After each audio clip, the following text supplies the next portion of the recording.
كان عنده طائر فقال اللهم ائتني بأحب خلقك إليك يأكل معي من هذا الطير.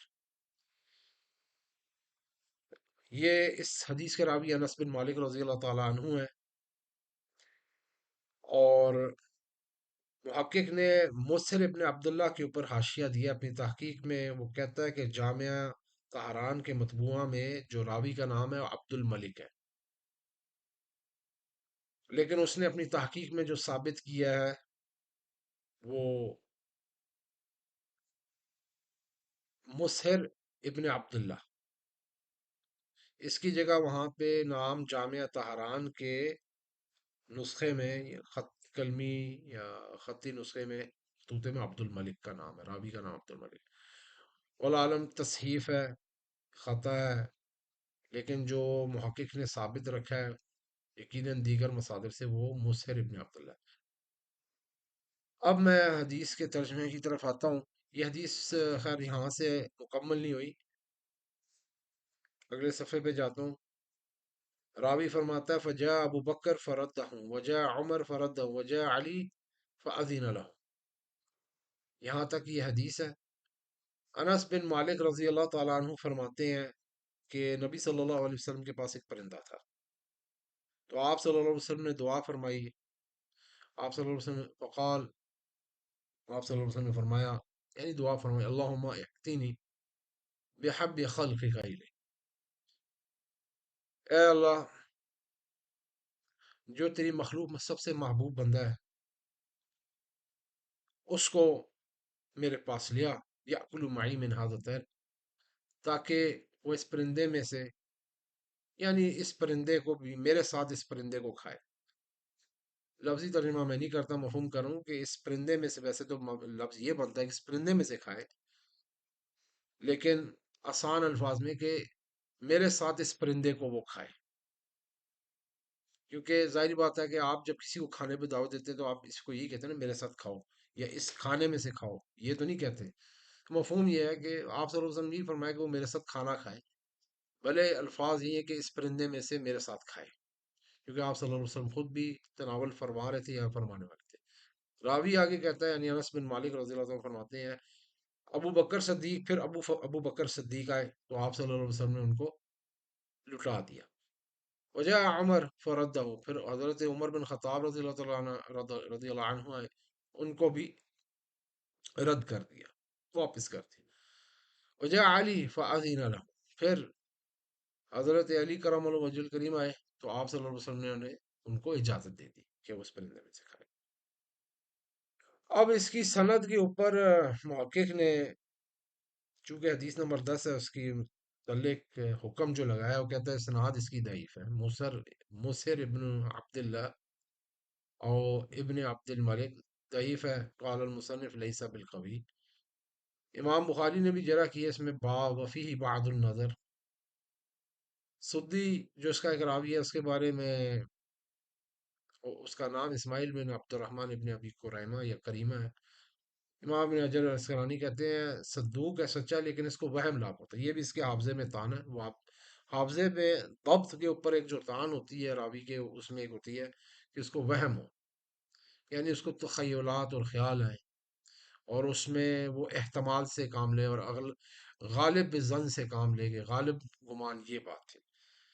اس حدیث کو امام ترمذی نے اپنی الجامع صحیح المعروف جسے کا المسمى سنن الترمذی جو سیاستہ میں شمار ہوتی ہے، حدیث نمبر 373 اس کو روایت کیا عبید اللہ ابن موسیٰ عن عیسیٰ ابن عمر عن سدی. اس طریق سے امام ترمذی کہتے ہیں کہ یہ حدیث غریب ہے، خبر واحد ہے، اور شیخ ناصر الدین البانی نے مشکات کے اندر اس کی تضعیف کی ہے. امام حاکم نے بھی اس کو روایت کی ہے، اور اس طریق سے اس کا طریق مختلف ہے اور یہ اس کی مطابع ہے. یہ حدیث سند ہی مختلف ہے، یہ مطابع حدیث ہے مختلف سند کے ساتھ، جو کہ اس کے تقویت دیتی ہے. محمد ابن عیاد عن یحییٰ ابن حسان عن سلیمان ابن بلال عن یحییٰ ابن سعید عن انس بن مالک.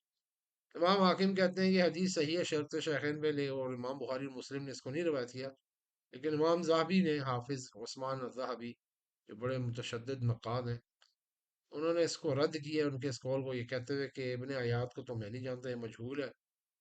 اور میں ایک زمانہ طویل سے سمجھتا تھا کہ یہ جو حدیث طاہرہ ہے جونسی، یہ پرندے والی جو حدیث ہے، میں گمان کرتا تھا کہ امام حاکم جسارت نہیں کریں گے اس کو اپنی المستدرک میں لانے کی، لیکن جب میں نے اس کتاب کے اوپر تعلیق لکھی، امام زابی کا تلخیص المستدرک ایک تعلیق حاشیہ ہے۔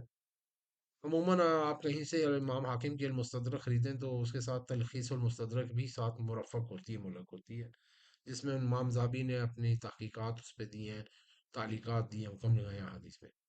بہر کا امام زابی اس کو موضوعات میں شمار کرتے ہیں، اور اس کو وہ درست، اس کو خبر ثابت یا صحیح نہیں جانتے، بلکہ تو کہتے ہیں کہ یعنی کہ موضوعات کی طرف ہی ان کا اشارہ ہے، وہ اس کو صحیح نہیں قرارتے، حسن تو دور کی بات، صحیح دور کی بات، محض ضعیف بھی نہیں جانتے، وہ اس کو باطلات میں شمار کرتے ہیں، جس طرح کا ان کا جو رائت الحول من الموضوعات التي فيه، کہتے ہیں کہ میں نے مستدرک میں تو موضوعات، یعنی بہت سی موضوعات پائی، اور ایک خوفناک منظر پایا موضوعات کا جو اس میں ہے، لیکن اور اس اعتبار سے وہ کہتے ہیں کہ حدیث طاہر جو انسان بالنسبہ الیہ سما، وہ آسمان کے درجے پہ، یعنی کہ اتنی بری سند ہے، یعنی انہوں نے بڑے سخت کلمات استعمال کیے ہیں اس حدیث کے مطلب۔